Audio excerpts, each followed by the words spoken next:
네, 일본에 가면 특수한 전화가 있다네요. 네, 바로 바람의 전화라고 합니다. 네, 일본에서 20년간 생활하고 있는 리 홍매 씨가 보내준 일본 생활수기 바람의 전화를 감상하시겠습니다.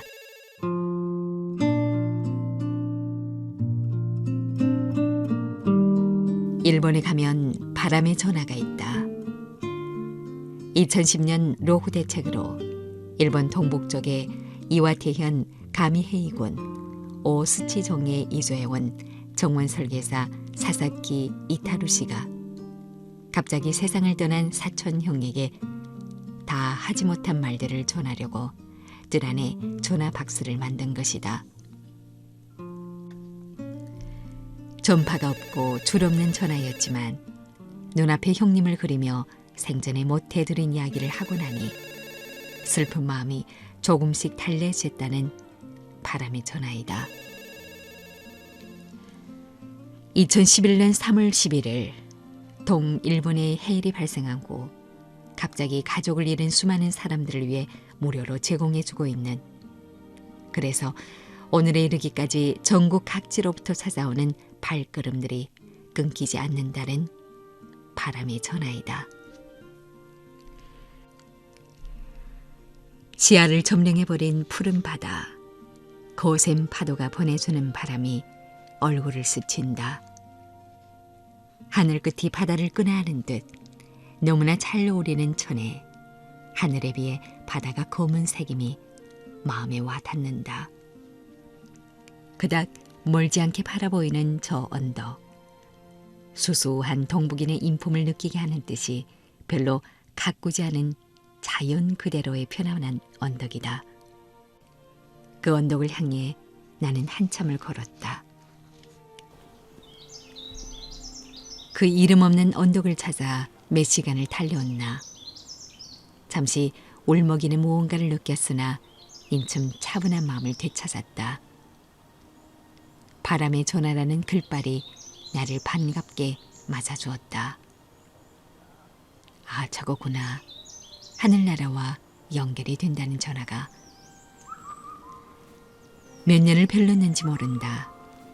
37년 전에 떠난 엄마를 까마득히 잊고 살았던 내가 엄마가 가신 그 나이에 이르면서 한없는 그리움에 젖어 살게 되었다. 하고 싶은 이야기들이 마음구석에서 맴돌았다. 그래서 바람의 전화를 찾아온 것이다. 한번 심호흡을 길게 했다. 딸랑, 주인이 탈아놓았을 추가 달리지 않은 종이 바람결에 흔들려 자기 존재를 알려주었다. 문을 열고 천천히 박스의 좁은 공간에 몸을 들여놓았다. 검은색의 다이얼식 전화기가 눈에 띄었다. 전화 옆에 메모가 놓여 있었다. 바람의 전화는 마음으로 말합니다. 조용히 눈을 감고 귀를 기울여 주세요. 혹은 바람 소리가, 혹은 파도 소리가, 혹은 새 소리가 들려오면 당신의 마음을 전달해 주세요. 나는 조용히 눈을 감았다. 아무 소리도 들리지 않았다. 눈물이 울컥 치밀어 오르고 목이 꼭 메었다. 전화가 없었던 그 세월을 사셨던 엄마에게 다이얼 몇 번을 돌려야 하나. 영을 한 번 돌렸다. 다이얼이 제자리로 되돌아오기 전에 입을 열었다. 여보세요. 중도에서 멎은 내 목소리. 엄마와 전화를 해본 적이 없는 나. 가령 전화가 전파를 타도 엄마가 내 목소리를 알 수 없을 것이다. 그리고 나는 이미 엄마의 목소리를 기억하지 못하고 있다. 전화기를 든 채 한참 멍하니 바깥 하늘을 쳐다보았다. 숨이 막힐 듯이 울기가 올랐다. 막힌 목소리는 여전히 나오지 않았다. 조용히 밖으로 문을 밀었다. 정자에 앉아서 살며시 눈을 감았다. 중학교 1학년을 다니던 6월의 어느 월요일 아침, 나를 학교에 보낸 얼마 후 엄마가 갑자기 쓰러졌다. 내가 소식을 듣고 병원에 갔을 땐 아침에 따뜻한 밥을 해주던 엄마가, 아직은 따뜻한 엄마 얼굴이, 옷전에게 한 이불을 덮고 쥐고 잤던 가느다란 엄마 손이 이미 움직이지 않았다. 엄마는 심장마비로 42살의 아까운 나이에 멀리 떠나버렸던 것이다. 도무지 믿을 수가 없었다. 약속했잖아. 엄마는 주말에 영화 보러 같이 간다고 약속했다. 그리고 장문 콩쿠르에서 1등하면 이쁜 신을 사준다고 했다. 그날도 그 다음 날도 기러구에 쪼그리게 앉아 엄마를 기다렸다. 멀리 그림자가 나타나길 얼마나 애원했는지 모른다. 그렇게 한 달이 지나서야 현실을 받아들였던 내가 온 이렇게 엄마로 살고 있는 것이다.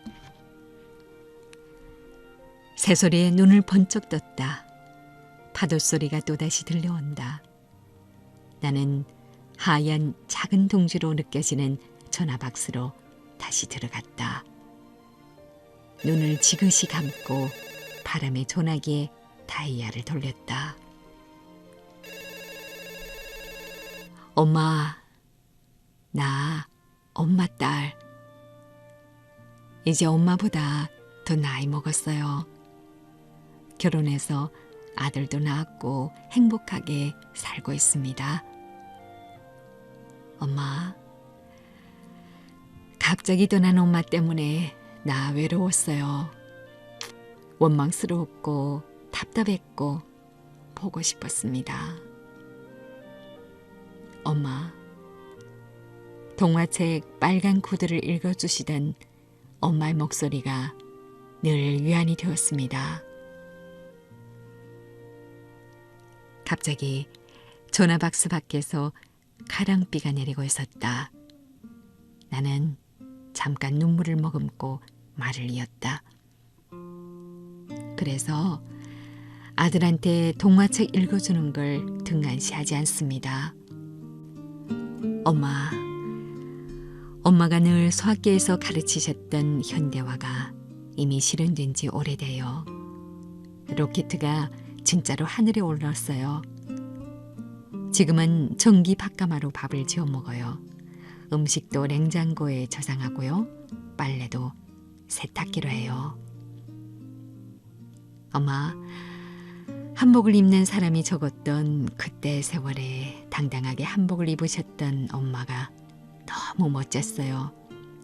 사람들이 뒤돌아보곤 했던 이쁜 엄마가 얼마나 자랑스러웠는지 몰라요. 그때 굽이 높은 구두가 있었더라면 엄마에게 잘 어울렸을 거예요. 요즘엔 사진도 채색으로 나와요. 흑백 사진의 질환은 색사진이 아니고 원래 색 그대로 나오는 사진 말이에요. 전화도 휴대폰이고요. 엄마, 낳아주셔서 감사합니다. 한 번쯤 엄마랑 온천 여행 하고 싶네요. 나는 전화박스에서 나왔다. 내리던 가랑비도 멎었다. 하늘이 너무 시원하게 높아 보인다. 기세가 사납던 바다가 잔잔한 물결로 주름을 잡는다. 물결 위에 반사되는 반짝이는 햇볕이 다이아몬드를 방불케 한다. 상큼한 얌을 후 뿜어본다.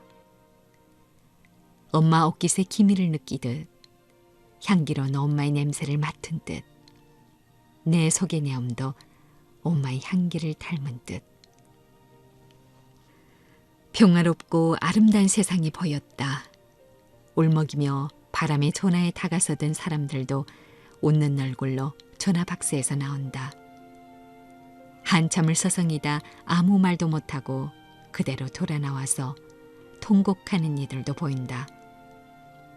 두 손자를 앞세우고 지진으로 세상을 뜬 아들한테 한동안의 회보를 했다면서 후련해하는 할머니도 보인다. 여보, 여보 부르기만 하다가 평온한 얼굴을 하고 나오는 여인도 보였다. 예고 없이 떠난 가족을 이렇게라도 가까이에서 느끼려는 모두의 마음을 바람의 전하가 받아주는 것이다. 멀리서 정문 손질에 여념이 없는 사사키 씨는 말없이 수걱수걱 재를 제쳐가고 있었다. 나는 그의 뒷모습을 향해 허리 굽혀 인사를 했다. 바람의 전화로 엄마와 마음껏 대화하고 그리움을 쏟을 수 있어서 더없이 행복했다. 진정 바람의 전화가 고마웠다.